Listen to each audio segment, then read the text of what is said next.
presented to.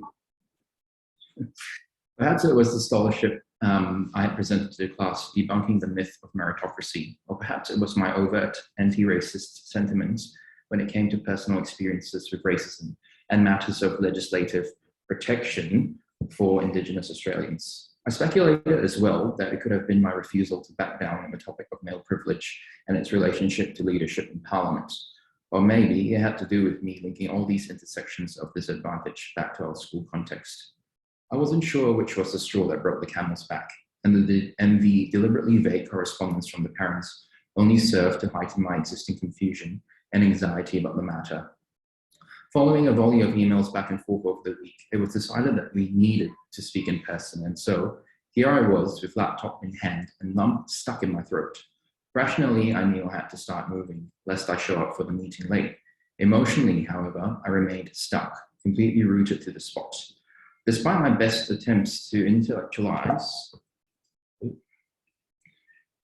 which of the potential offenses I would be addressing and ways in which I would then justify my pedagogical choices, I remained physically nauseous at the thought of the conversation that was to come. As I will myself away from the safety of my desk, I feel my heart hammer unevenly against my chest. Part 2, disapproval. There are just 15 minutes to the first lesson of the day, and as I usher Mr. and Mrs. S into the gaudy colored classroom, I feel my head and the colors in the room swirling. Despite being in the middle of winter, I feel the beats of perspiration trickle down the small of my back. I pray that Mr. and Mrs. S haven't been able to sense my panic. As I pull out the teacher's chair and steady myself, I notice an obdurate glint in Mrs. S's eye. We exchange pleasantries, and I slowly lower myself into the chair. I conduct a fleeting survey of the room, silently desperate for an excuse to excuse myself. There is none. I am stuck here with Mr. and Mrs. S. They have made themselves comfortable, so I brace myself for the impending onslaught. Right. We know that you need to teach soon, so we might jump straight in. This has to do with the email you showed to Lawrence and the other students that day. I take a moment to process this and realize that my initial conjectures were close. Alas, it was the deputy principal's email to my wife that had set all this in motion. This was no ordinary email, though. It was an emphatically condescending reply to concerns raised with the unnecessary density of staff bodies on campus during the recent government-mandated lockdown.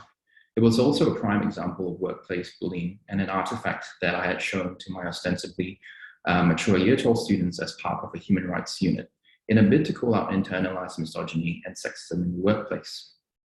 Now, we wanted to speak to you because we just don't think what you did was appropriate. Mr. S interrupts Mrs. S with an awkward laugh and finishes her sentence with the fact that Lawrence has always been a huge fan of my classes and that they just wanted to give me a chance to explain what I did. My internal dialogue is screeching at 1,000 decibels, but I somehow manage to sputter the following in response. Well, in line with our current human rights unit, my main motivation was to highlight how common it is for women to face different forms of discrimination in the workplace. Because this email was from a female school leader to a female teacher, it was also a good example of internalized misogyny on the sender's part. An instance of fulfilling the values of the dominant patriarchal society while not accounting for the implications that her approach would have on the lives of other women. Importantly, it demonstrated that sexism can be perpetuated by both men and women, which, in my opinion, has very real implications for everyone in class. Mrs. S looks quizzically at me, while Mr. S quickly regales me of a quick tale about his previous experience as a teacher. So yes, I sort of get where you're coming from, Aaron, but having been a teacher myself, I'm aware of just how much influence I've had on my students, and I just don't think that sharing something like this sets a good example or sends the right type of message. I ponder Mr. S's contention briefly before responding. Yes, I completely agree with what you're saying about influence, and this is exactly why I felt it was crucial to show the email to the students. All of them are stepping out into the real world next year, and I don't want any of them to have to be on the receiving end of such a nasty email and not know why it's happened, or worse still, end up being someone who sends such an email. Particularly for the boys, it's no longer enough for them to not be perpetrators of such forms of violence against women. They need to be speaking up against it too, lest they end up perpetuating the situation. My contention was that comfortably distancing themselves from outright perpetrators did not necessarily make them any more innocent, and that a preference for an individualized and depoliticized approach to questions of sexual discrimination was deeply harmful. After all, a great many men who draw on what scholarship refers to as the patriarchal dividend also respect their wives and mothers, are never violent towards women, do their accustomed share of the housework, bring home the family wage, but at the same time can easily convince themselves that anything to do with feminism and gender equality must involve bra-burning extremism. Now, I probably could have opted for a depersonalized account of sexism and workplace bullying from the textbook or the internet, but as a researcher, I believe there is a personal, political, pedagogical impetus to share this. In doing so, I certainly hope that students are influenced by it, influenced to speak out and work against such behavior if and when the time comes. Fundamentally, the email was de-identified and the recipient encouraged me to share the information, so I believe it made for a germane teaching opportunity. There was a momentary silence, momentary lull following my justification where I feel slightly more courageous. However, Mr. S's dropped jaw and Mrs. S's raised eyebrows tell me that it hasn't been particularly well received. The ensuing silence in the room is deafening. Eventually, Mrs. S responds, well, we can appreciate where you're coming from, Aaron. We still don't think it was suitable to share in class. I mean, sure, if it was an example from the past, that wouldn't have been as bad. But the fact that it's ongoing and in the school, I'm sorry to say this, but you've put Lawrence in a very difficult and uncomfortable position, particularly in his role as student president. You know, he came home after your class that day and was quite distressed about all of this. Surely you could have spoken to someone else about all of this instead of involving the students. I reel back when I hear this. I'm somewhat disconcerted by the rebuke, but I'm completely caught off guard by the distinct lack of active listening and empathy. All I can muster in response at that moment is a sheepish smile, which seems to function as a cue for Mr. S to weigh in with his disapproval. Yes, students are highly impressionable, and I think showing them the email did was model how to disrespect authority. I don't think that's something we can agree with, so we would appreciate if you could do something about this. We would really prefer not to bring this matter to upper management, which is why we've spoken to you first. We hope you can understand where we're coming from. My internal dialogue screams in anguish, and I feel the lump stuck in my throat and gorge. Why could they not see that foremost in this situation was an equality problematic for both teachers and students due to the inherent power relations in the school? Why was it so difficult to accept that this situation had come about in the first place precisely because the institutions are substantively, not just metaphorically gendered? I'm stuck for what to say, so I take a deep breath and force a smile from Mr. and Mrs. S. I see. What would you like me to do? Part 3, disappointment. It is the day after my meeting with Mr. and Mrs. S, as I stand at my desk in the staff room yet again, this time with head lowered and back hunched. I find myself thrown out of my usual routine, unable to focus on the simple administrative task in front of me. Having taken the previous evening to emotionally unpack how the meeting unfolded, I'm stuck with a bitter, lingering sense of what could only be described as disappointment. You see, having shaped my teaching across the year around the intent of making visible the relationships among knowledge, authority, and power, I was certain that I had done enough to challenge students to critically engage with the world so they can act on it. Indeed, despite Lawrence's largely imperialist, sexist, and racist worldview at the start of the course, I was reasonably certain that most of my pedagogical risk-taking had gotten through. Either way, I had resolved to no longer engage in an act of complicity by remaining silent about such matters. I was cognizant that talking about sexism and racism was heard as damaging institutions, yet I knew that my teaching practice had to embody a commitment to damage institutions. To that end, showing the students a condescending email was meant to be the coup de grace in the year-long battle against their deeply entrenched privilege. For Lawrence in particular, it was a matter of calling out his unearned privilege associated with being a man in a culture that is inherently phallogocentric. How wrong I was, of course. As I stand at my desk, still with my head lowered and back hunched, I imagined a myriad of ways Lawrence's conversation with Mr. and Mrs. S might have unfolded. That his first instinct was to complain to his parents should not have surprised me. I should have realized that entrenched patriarchal constructions of masculinity make it difficult for men like Mr. S and Lawrence to adopt alternative attitudes towards violence and gender.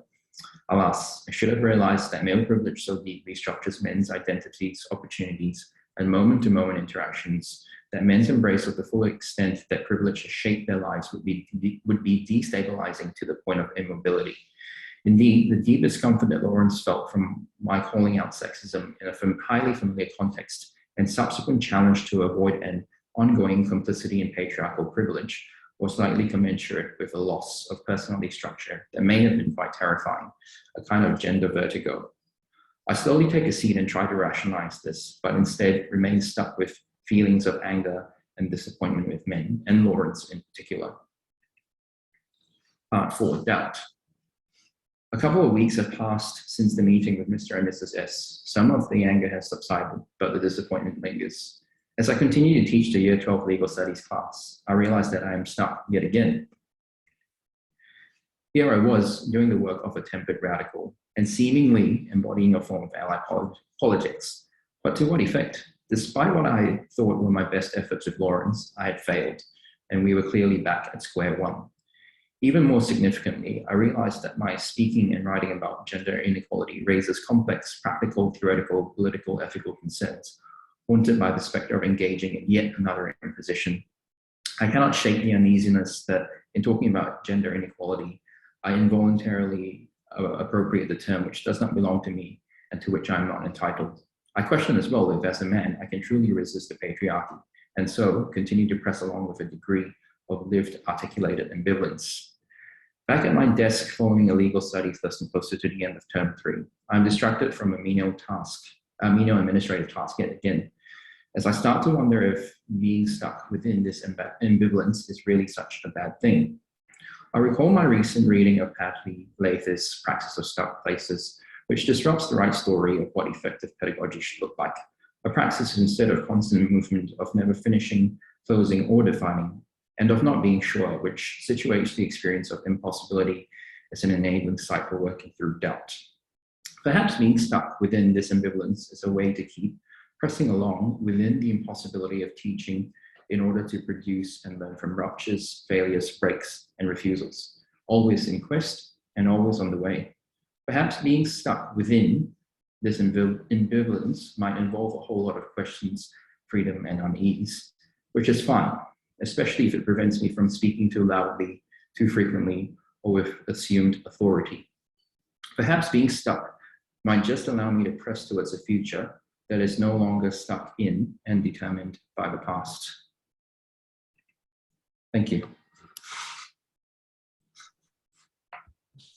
Thanks, Aaron.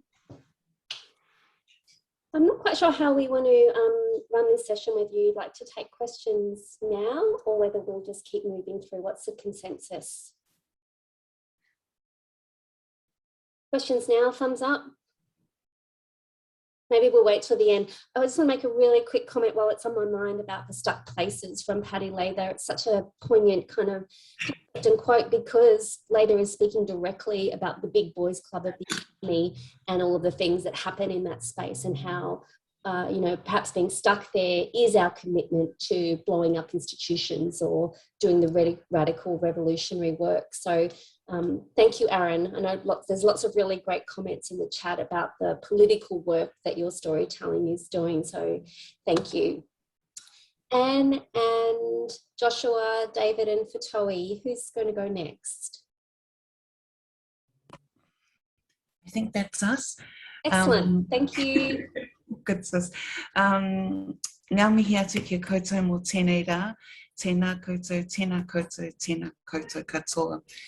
I mea uma e mō mōna si iriwe inga ma le whawhitailia tua ona o lele nei tū la ma le manuia vi ele tua. I'm Fetaui and you can introduce yourself. Kia ora tātou, ko Joshua tuku ingoa, ko Sopi te maunga, ko moana nui kiwa te moana, ke o tahu tuku kainga anaene, ko Fetaui tuku mama, ko Sunny tuku papa, ko Dallin tuku tāne. Yeah, kia ora, tēnā koutou, tēnā koutou, tēnā tātou katoa. Joshua. And our third party, our little I was going to say threesome, but after Dan's bubble poem, I just leave that out. Okay, go Dave. Yeah, 3-part team, kia ora koutou katoa. Malorere, Whalawalahi atu, Talawhalawa. David Fetaui is my name, and I'm honoured to be here with Fetaui and Josh doing this particular session. Hello. Okay, so our session is called VAR Magic. And for those of you who don't know what the VAR is, in Samoa, we have 37 different types of VAR. And so VAR is about the relational spaces in between. And each of us, Dave and Josh and myself, we all take different parts of the VAR, and well, we've theorized it to some degree, and we've tried our best not to lose its indigenous or its indigeneity. So that's from a Samoan perspective, but Dave, did you just want to share on your Tongan perspective? Because although we're all brown, we're actually from different islands, just saying. Yeah, the opportunity to come together provides a kind of unanimous collective stand, but what we present today around VAR has specificities to it. The way that we enact VAR is quite different depending on where the whenua, which is the land we stand on, and our ancestry, and also the language, as well as gender, and all of the social constructs that shape us and how we do and why we do things. Awesome. So VAR Magic, we'll start with our poem together. Dave, do you want it? Awesome. Okay. VAR Magic. VAR, spirit inspires creative flair. VAR energy holds our heads up high amidst the challenges that go by. We reconnect amidst fragility. We relive amidst uncertainties, like the rainbow curved bubbles. Wondering of the wondrous momentary curiosities, we collectively capture and story the VAR magic. VAR Magic. VAR, spirit inspires creative flair. Does that mean that I could disappear and reappear? Will the atmosphere and my bubble hold my most sacred fears? Will my VAR bubble help me to achieve the ability to breathe? I feel the cool breeze hit my cheek, and I can't breathe. My body freezes, my head droops, my body wanes. I can't breathe. I crave for my bubble to reappear and to hold me through this excruciating blue. I crave for my bubble to hold me, just to hold me and hold me true. My body freezes, my head droops, my body wanes. I can't breathe. VAR energy holds our heads up high amidst the challenges that will go by and by. I hear a gentle whisper. I hear a gentle sigh. I know that the end is nigh. And here and there by my side, he is ready to defy. Oh. The VAR, the space, not a void, but a voice. It sings and echoes, making the unknown known, making the impossible possible, making the empty full, converting the unbeliever to a believer pop. The VAR, transforming and transposing space, bending in time and space, a cosmic ancestral connection that is redefying space. VAR magic, a time machine, an ally, a redemption, a reclamation, a revolution, a wrinkle in time, a glitch in the matrix, a divergence, a rebel, a relationship, a moment, an unseen phenomena, a bubble, floating in the air, a space encased in luminosity, pop. I remember as a child, I used to make mud pies. Institutionalized in this religious school, as a queer brown child, I conjured up spaces in my mind, in the mud, using my recess and lunch times to escape the system for a brief moment, reconnecting to the earth, reconnecting to her, reconnecting to the magic space was as clear as mud to me. It was not empty, but full.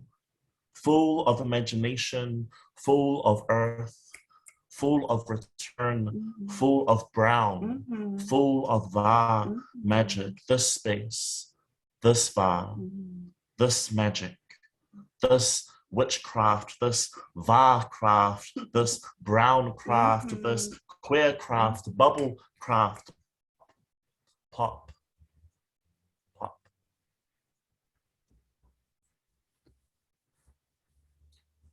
Bubbles bring joy and wonder to the world, a kind of hopeful yet temporary wonder, like va, grounded in whanua and whenua, va magic strengthens.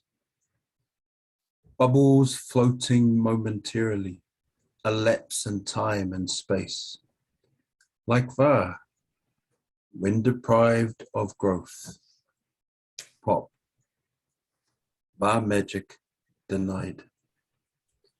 Reflections of coloured and colourless worlds, a range of worldviews enabled. Like va, seeking to do the loloto, deep connection. Va magic enables curiosities. Intersecting boundaries of complex multiplicities, a highway of contentious encounters and complexities. Like va, the visibly seen and unseen manifested through mind, soul, body. Va magic spiritually sanctifies. In momentary awareness, one delights in bubbles and their possibilities. A space of in between places. A moment of moments. Pop. Enabling the va is loloto work. Our embodied encounters of the intersections, va transcends and activates an inspiration in empowerment of transformation.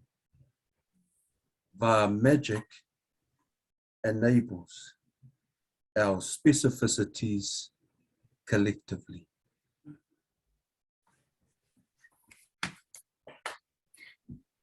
Okay. We'll just take a moment to breathe. And Liz, that's it from us. Thank you, Fetaui, Joshua and David. Thank you some love for that magic that you've brought into our world, and so hopeful and inspiring, even if just for a moment. We'll move on to the next presentation. Anne, are you good to go? Hi everyone, I'm wondering if Sarah's come in yet? I can't see her. Sarah, if you're with us, do you want to let us know? I don't think she has. So away you go. Okay then, thank you for that. So my name is Anne. I'm on the west coast of Australia. It's a rainy day. The sky is overcast and it's cool. As you can see, I'm gone back to wearing a mix of very early spring weatherwear. I'd like to acknowledge I'm on Noongar Whadjuk land today, which is the land of the peoples of the west coast of Australia in the area around Fremantle and Perth. Fremantle is the port city of Perth in Western Australia. I would like to talk with you today about the experience of casual staff in working in universities and how we have mobilised our own sort of magic in order to deal with past traumas. As I was preparing the paper, I became very aware that how to manage my own sense of how to do a presentation which is very raw. And so I've made some decisions about how to present that to you today and how to find a voice for that. And I'm experimenting with this is in a new sort of way. I was very mindful while listening to Erin and our Pacifica friends that how diverse our approaches to this talking and being present with each other about raw subjects and beautiful subjects can be. And you'll see as I move towards the end of the presentation that I'm trying to find the beauty inside trauma. So here in Australia, in the universities sector, we've had which is where I've spent much but not all of my career. Fortunately, I have had a paid pathway career outside of universities, but also within universities. And for many of us who were waiting around to see what was going to happen, sometimes with trepidation and sometimes not so much trepidation, early last year, we saw that, I have to use the word, the pandemic was coming, and it was to have a very significant impact on universities in Australia because they very rapidly shed.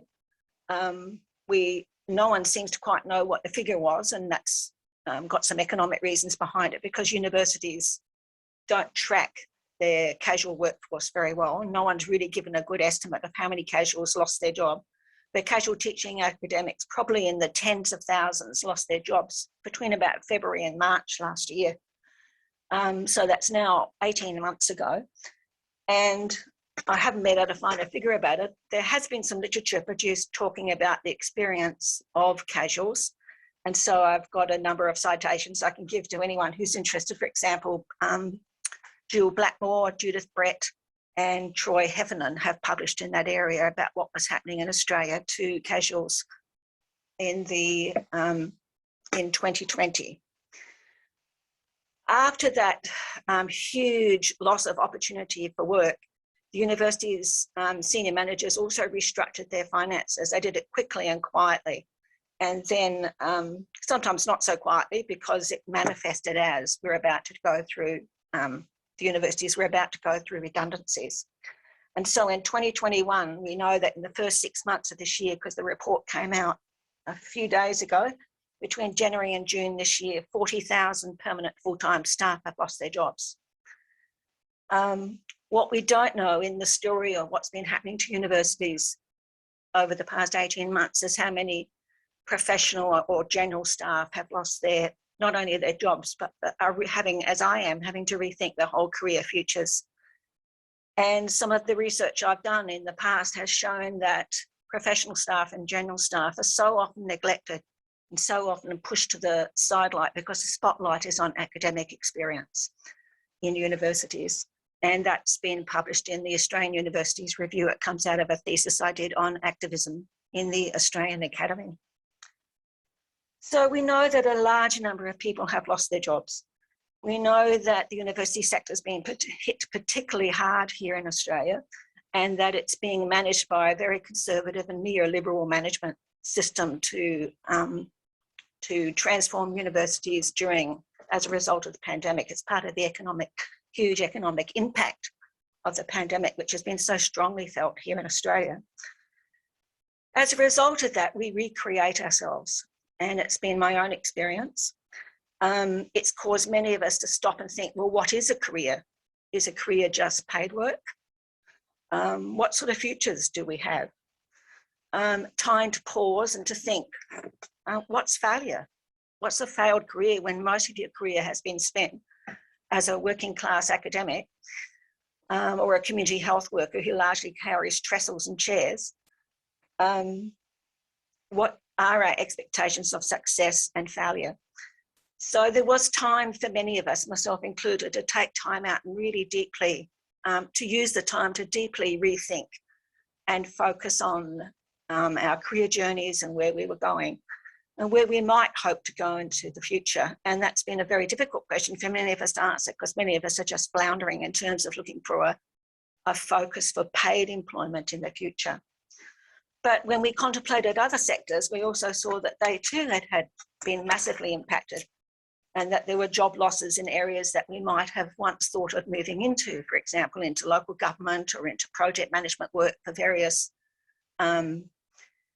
players in the public sector. So there have been some predictions, and they're usually fairly, you can find them in things like the Harvard Business Review, and some are beautifully written and have been thought through quite carefully. So I've got a couple of references for anyone who is interested, and that's Ma, and a very inspiring one by Ibarra, which I'm going to come back to. So of course, our usual response to this is to focus on the experience of anxiety, anguish, and angst. And that suffering and that internal suffering is a very important feature of going through this experience of being a working class academic who was never welcome in the academy, and it was made very clear to us in so many ways that we weren't. But of course, heightened by the economic crisis that we are still going through. What I want to bring to the story, though, is that some of us were ready for that we had assets and we had strengths that had already prepared us for experiences that were about to become relatively new for our more privileged colleagues. We were ready for precarious lives during the pandemic, because of course it's not over yet. We were ready for that precarity because we had already experienced it. We already knew about how to manage our incomes and our lives and our sense of identity as academics in very precarious and uncertain working conditions, where you may only get 5 to 6 months of work a year, intermittently and interspersed with the so-called semester breaks, and try to make 1 year's that income spread over 12 months. So we were skillful at going to op shops, at finding the cheapest vegetables and fruits and proteins in the supermarkets.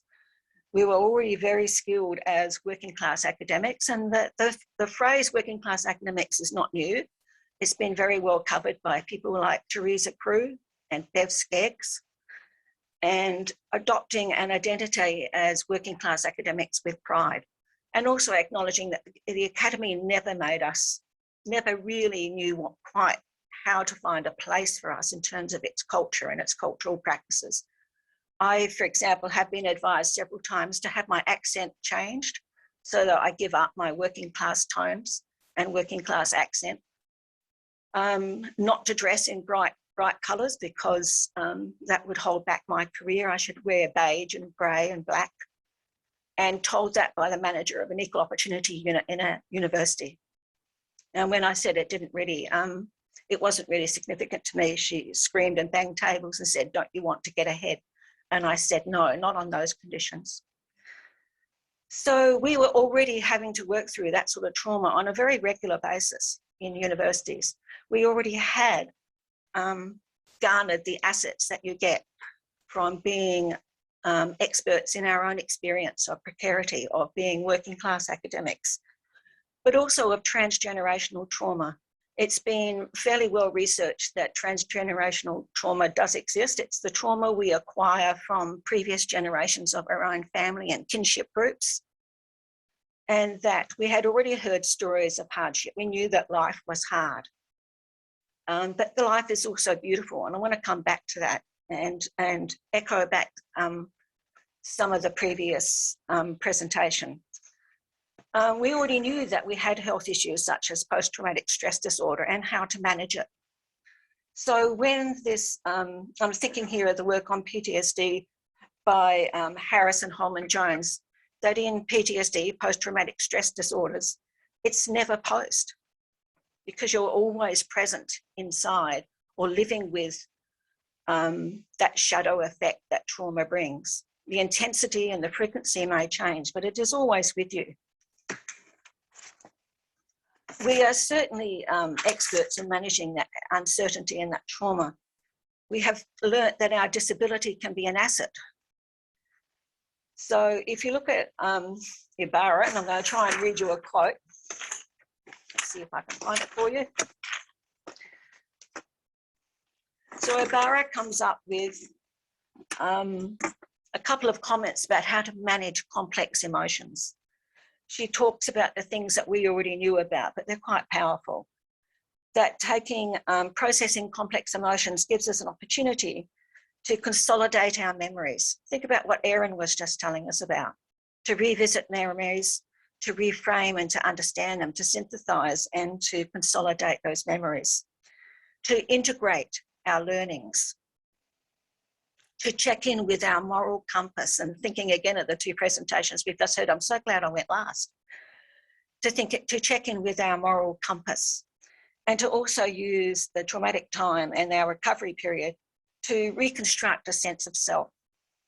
And that's from, believe it or not, but an article in the Harvard Business Review in 2020, published on April the 27th in a section called Career Planning.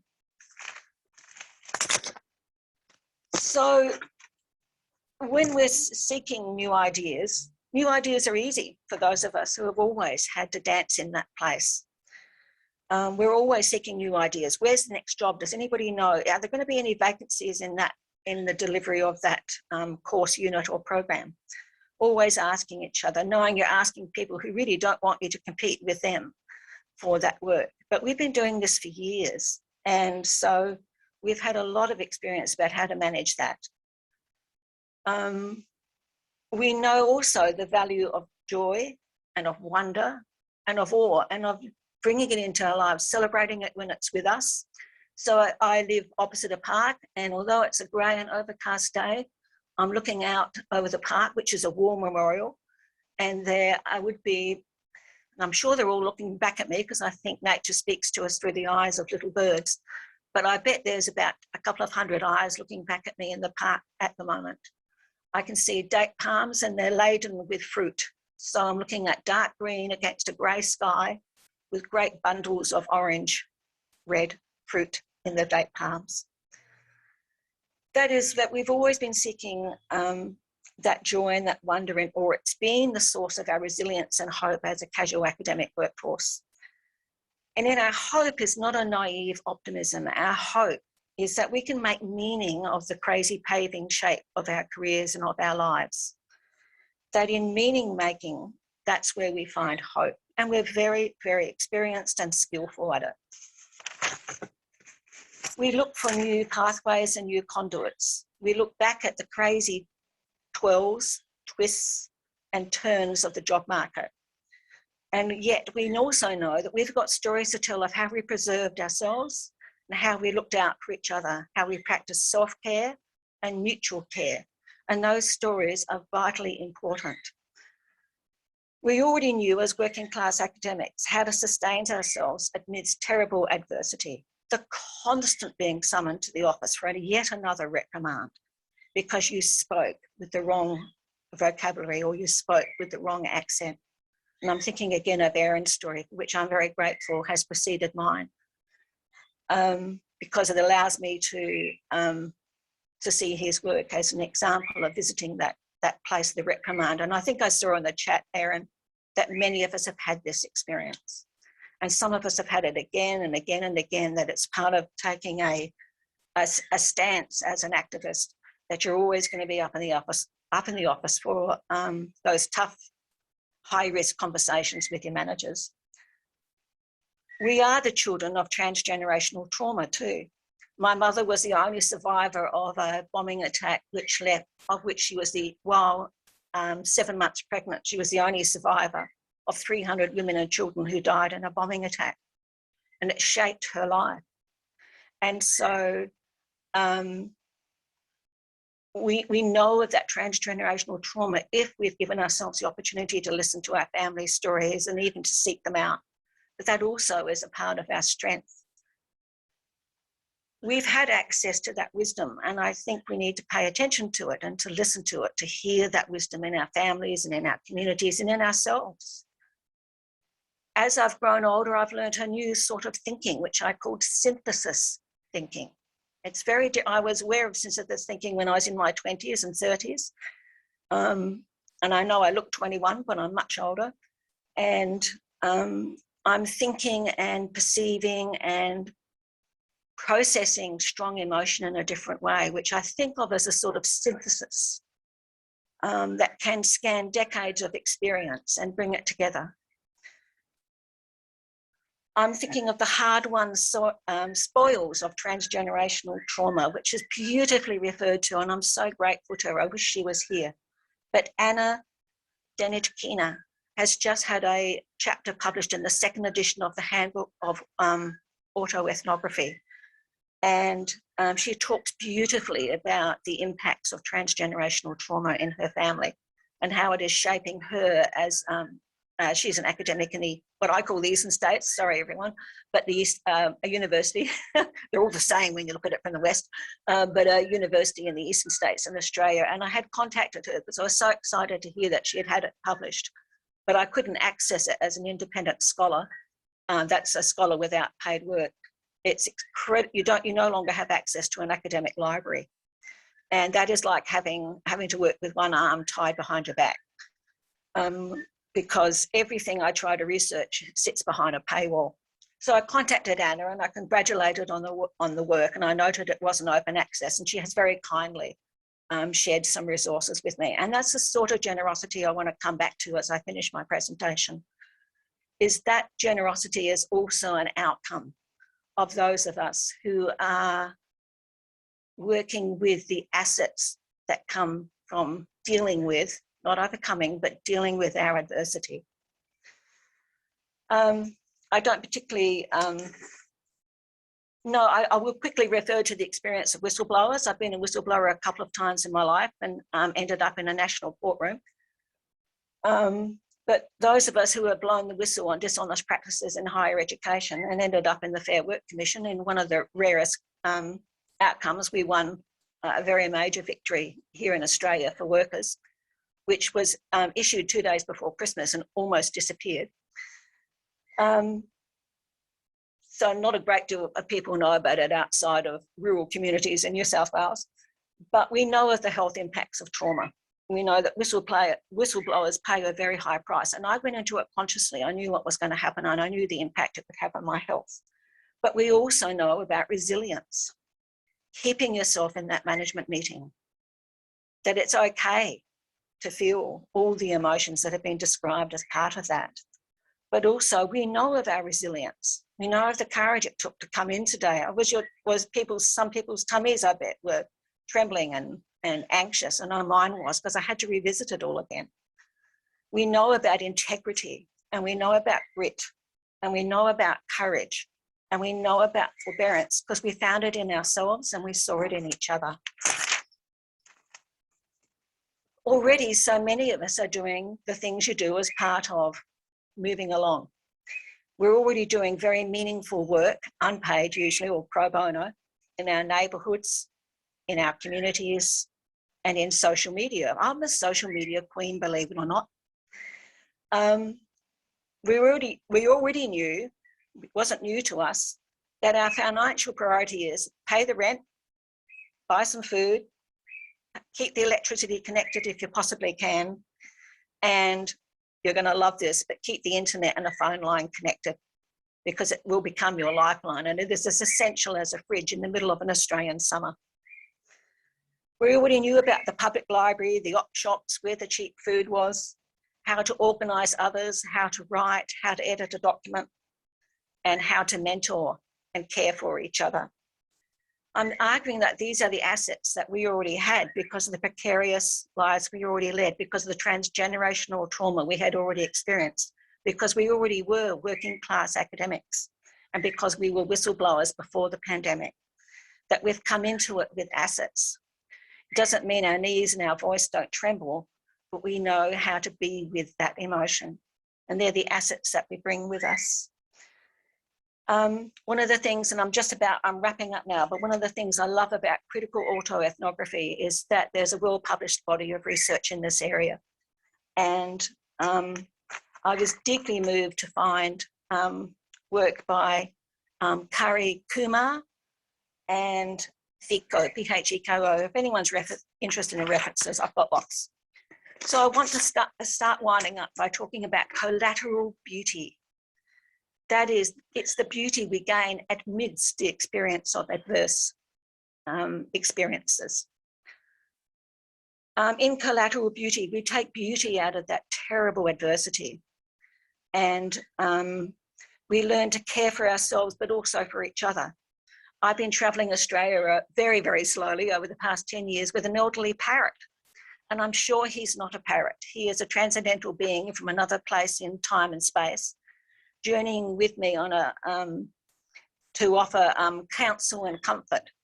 I believe that nature speaks to me through the eyes of little birds, and I've become a worshipper and adorer of little birds and their beautiful, beautiful eyes, of the moon and of stars, of a tiny little struggling plant stuck between the crack of two bricks. Do you know Tupac's poem, The Rose in the Concrete? It's a beautiful poem about growth amidst adversity. Recovery time, I have learned, is never wasted time. Recovery time is about the chance to be still, to go inside and to gather the gemstones that come out of adversity. Recovery time is never wasted because it's about rest, about music, and about getting some exercise. And we are just about out of time, and I think if it's okay, I think that's a really beautiful segue. You talked about recovery time and the possibility of sharing and taking bread and talking. And would it be okay with you now, just so that we do have time for discussion, if we go do some discussion now? Sure. Thank you, everyone. So please join me, everyone, first of all, in thanking everyone for a beautiful set of presentations. I apologise, Anne, for finishing before you were perhaps ready to conclude, but I really am mindful that to make space for some discussion for everybody. So thank you, everyone. For me, the kinds of connections I see with all the three papers were, you know, Aaron's talking about stuck places and particular difficulties that we encounter and what happens when you become the troublemaker, perhaps seen to be the source of trouble, and yet you know you've got to keep making the trouble, which is very similar to what you've been saying, Anne. And then Fetaui, Joshua and David, you introduced us to this beautiful concept of Va and Va magic, and that this is a space for hope, for light in dark times, and for us to be thinking through and with care for self and with others, as the beautiful phrase you just used, and collateral beauty. So I know that there are some comments in the questions in the chat. So perhaps would anyone like to start, or Aaron, would you like to begin by answering? Karen put a question up around theory and story, which comes first in the work that you've done? Sure. Thanks, Karen, for that question. I think as autoethnographers, it's always an interesting sort of process. With this is what happened in the story was fairly fresh as well. So it was sort of a bit, you know, serendipitous that I started looking into, you know, Connell's hegemonic masculinities just as everything was unfolding. So it sort of intertwined quite nicely. My primary sort of focus is more with you know, the Asian diaspora and racism, and that's obviously very much a lived experience. So I guess one informs the other, really. Yeah. Thanks, Aaron. And I was just looking at Paris's comment in the chat around, you know, her experience of what's happened in universities, and I'm sure all of us here would have similar stories to tell. And I guess knowing that, you know, a lot of what's happening with casual staff has become a union issue. And I wonder whether there's any space for hope, if anyone wants to comment on this, in the most universities are entering into rounds of enterprise bargaining in Australia. And I wonder if anyone can see any spaces for hope there, if you'd like to comment, and how casual academic stories are being told in the space.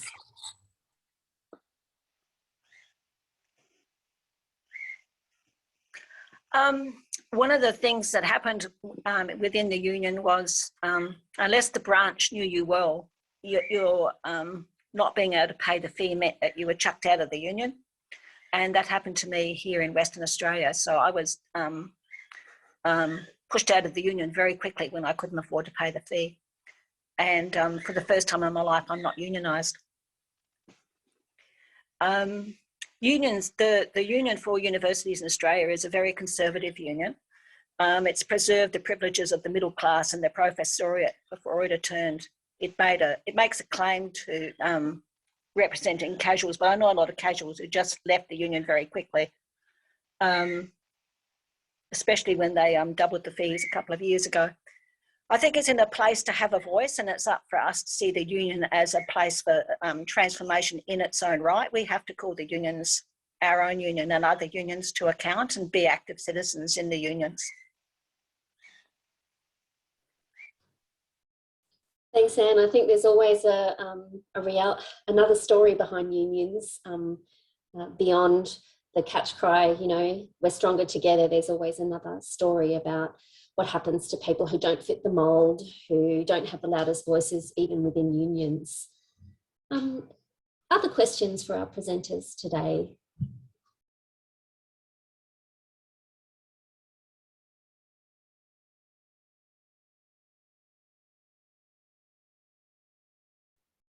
I had a question actually for Joshua, Fetaui and David. As always, your words are so beautiful and evocative, and we feel like we could just sit embraced by them all day. But I just wondered, so with VAR as a concept, is that something that you're also working with as a methodology in your work, or is it, how is it working? Like, where does the VAR magic work in what you do with autoethnographers, in terms of the doing part, I guess? Yeah, totally. So good. So VAR is an ethical thing. So we use VAR as, we validate VAR as part of our identity. We also use it as, and we have an Ainga ethics. And with those ethics, the VAR is what connects us, what holds us accountable to each other, what holds our stories accountable, who decides what truth is within that Ainga Ethics Committee.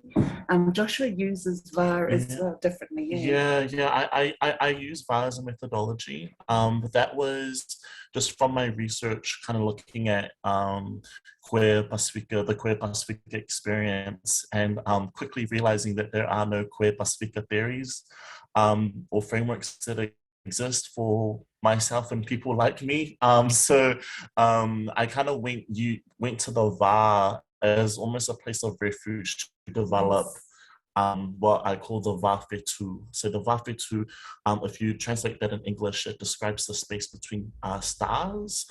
And I've used that metaphor to describe Pacifica space. And that using that as a methodology to, really investigate what the space of queer Pacifica people is, and really reclaiming, using our Pacific language, reclaiming pre-colonial Pacific queer identities, which did exist, but then Christianity kind of, dismissed us, and so it's a lot of reclamation. So the VAR as a Pacific concept has been used to reclaim that space back to us. So and the essence of the VAR for us stems from our genealogical connections.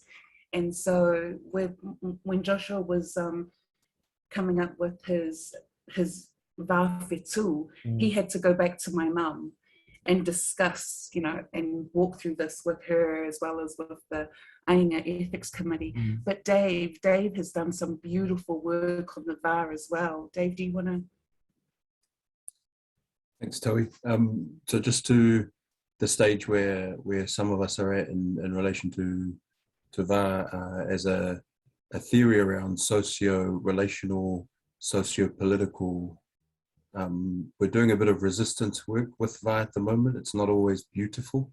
Yes. So we're sitting with an appreciation of VAR as this wielded presence kind of concept where there are rhythms between things, people and people, people and entities, people and the unseen and the seen. So stretching VAR a bit in that kind of way is kind of what we're trying to do, even with Josh and Fetaui. But it has a lot of potential for us in terms of disrupting the architectures of the university in the way that we're supposed to think and research and talk. Just like Anne, you know, ain't nobody gonna tell me how to talk. I am whose I am. I just want to share a bit about this bubble and in relationship to the poetry. When each of us took bits of the poetry and did our own research on the theory of it behind the poetry. And so the 3 lines that I got and the words "I can't breathe" are words that come from 1918, when there was a crisis, when influenza came through, and when the ships came to Samoa, and they had this disease, and our people told them, don't come to shore, don't come to our bubble. You know, we had a bubble, and they didn't listen. Well, you know what's new. And they came onto our land, and at that time, they wiped out 22% of our population. So that "I can't breathe" is part of that, as well as part of this bubble that we are living in this time, as well as paying homage to George Floyd. So, and this is the VAR magic, where it brings past, present, future, the seen, the unseen, all together at once, and conceptualizes that. What we're finding with VAR as well is VAR isn't only defined as space, but can be also defined as space too. And so seeing the VAR as this intergenerational time machine that we can use to reclaim parts of ourselves that have been lost through the cracks. And so that's what we're definitely finding. And I just want to kind of make mention to what Dave said about, because I'm very much guilty of it. Sometimes we can romanticize specific storytelling or the VAR as well, but it's that constant negotiation, because when in the act of reclaiming, you are uncovering and discovering a lot of trauma and a lot of things that maybe you don't want to know, but you must know in order for the research, in order to reclaim parts of yourself and of your people. So yeah, it's definitely not all not roses, not chocolates, not coconuts and palm trees. Yeah. Thank you. I know that, is it Liko? You've had your hand up for some time. So would you like to ask your question? Sure. Hi, everyone. I'm Licho. I'm just cracking up over here about the coconut. So as a person of coconuts from the Caribbean, I couldn't help but connect with that. I wanted to sort of follow up a little bit on what you were saying earlier, David, about refusal and sort of the politics of refusal that may be enacted from what you're trying to do there. I'm curious to learn a bit more about how you are, the work is refusing the colonial ways in which academia always already is. What kinds of actions are you enacting in the work that you're trying to do to refuse the coloniality of methodology of ethics, of research practice. Thank you. It's a great question, Licho. Josh, Taui, am I okay to answer this one? Yeah, go for it. Cool.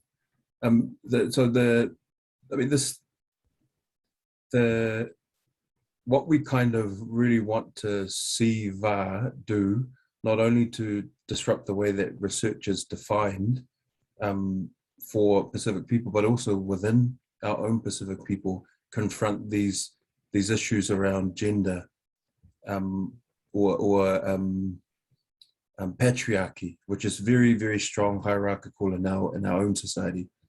And we really want to confront that because in order to fully understand the rhythmic sense of VAR and the negotiation, that has to be confronted. And it's not always a black, brown, white thing, that even within brown people, we have our own issues and we've got to confront that. We've got to work on those things. So I'm always mindful when I share spaces with other Pacific women and Pacific men who identify as gay. So sharing those spaces and being upfront about what those issues are, even before you go into methodology, that's what VAR is around.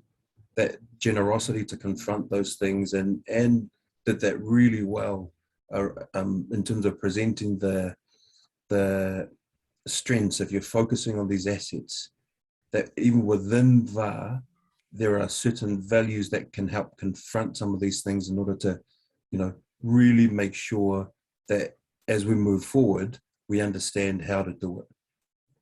Because at the moment, there's that battle against the university and academia, but also we have our own battles within our own. And so marginalizing the marginalized is what I always think about.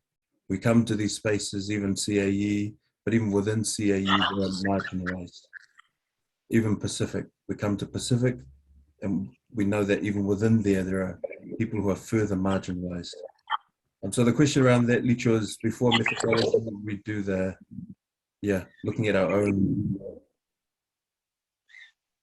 own stuff. Yeah, Dave did that really well today.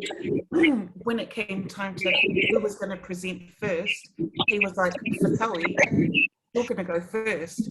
You're a woman, and then after you, it's going to be Josh, And so VAR illuminates and highlights the privileges that different people have. And when you are enlightened by this, then you are able to have empathy for others.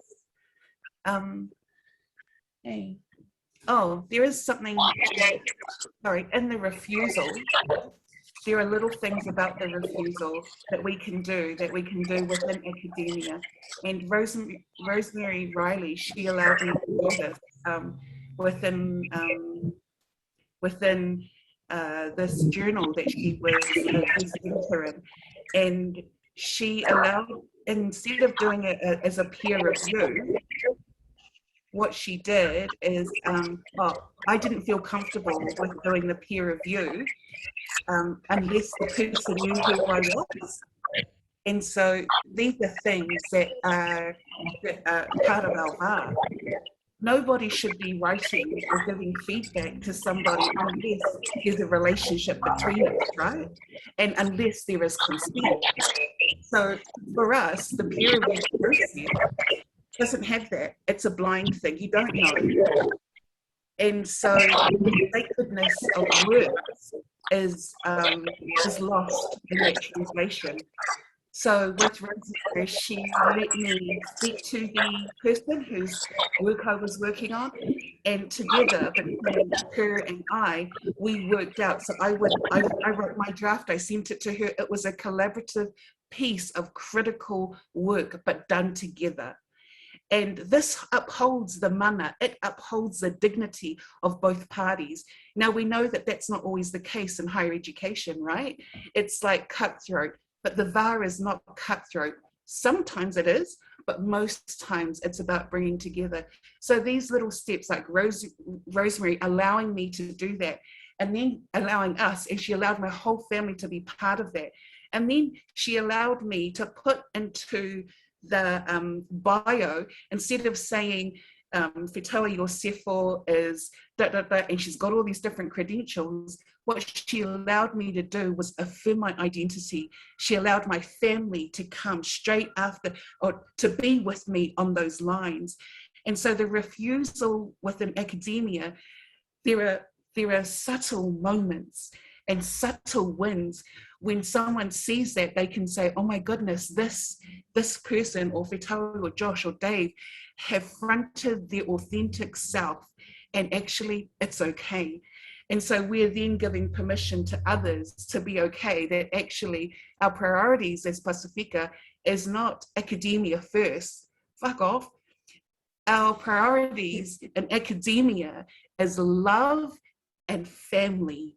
Everything else comes later, you know. And so these little refusals, you know, they're real tiny, but like with Josh, I hope, like I'm going to be gone soon, and I hope that my grandchildren will see that as the norm. My great-grandchildren will see that as the norm. Unfortunately, in Joshua's case, his cats will see that as the norm. No, he's going to adopt children. You have to. Yeah. Well, maybe. Okay.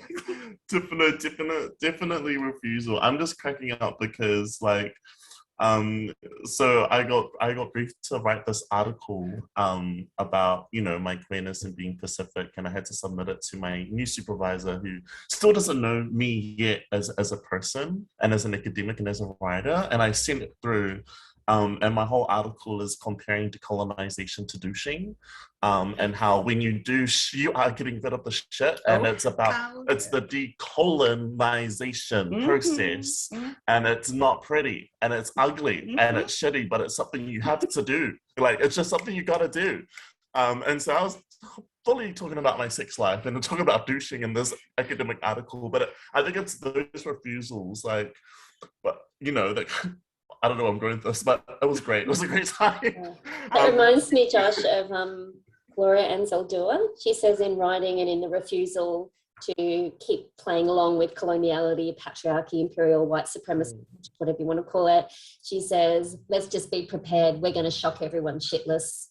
So, you know, you're walking in the footsteps of people who said really inspiring things about that commitment to refuse, to always be the arm that, you know, in the Armedian way, the willful subject, the willful child who's always speaking back, speaking up. Can't wait to Thank you so much. Yeah. There's some really lovely, I don't know if you've had a chance to have a look in all three. Oh, Aaron's no longer with us, he's gone to something else, but some really inspiring and thoughtful and loving comments in the chat. So yeah, I think one of the things that I often hear you speak about, particularly for Fetaui and now Dave and Josh, is and also Anne and Aaron as well, is just this idea of ethics.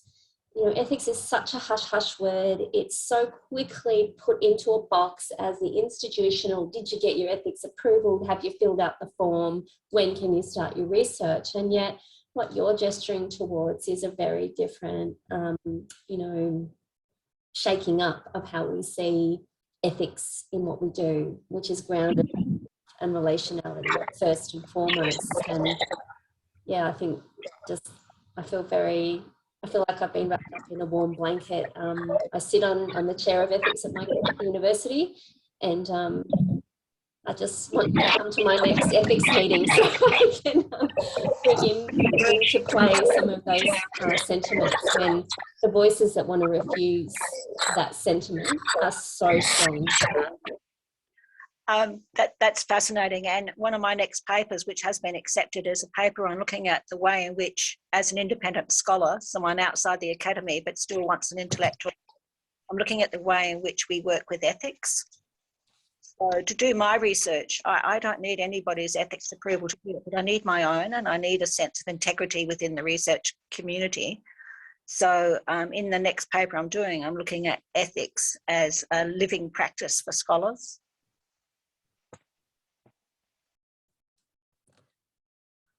Thanks, Anne. I think that's a really nice way to think about it. It's kind of that idea of the air, the breath, the magic, the care, the generosity, collateral beauty. There has to be a way to bring that into the research spaces which we find ourselves being pushed so that we can do the work that we love. We could probably talk about institutional review boards right till the cows come home. I quite like watching the cows come home, but any other questions for anyone today?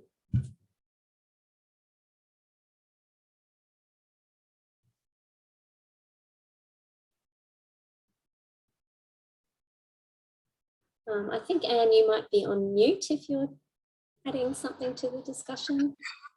Thank you for that.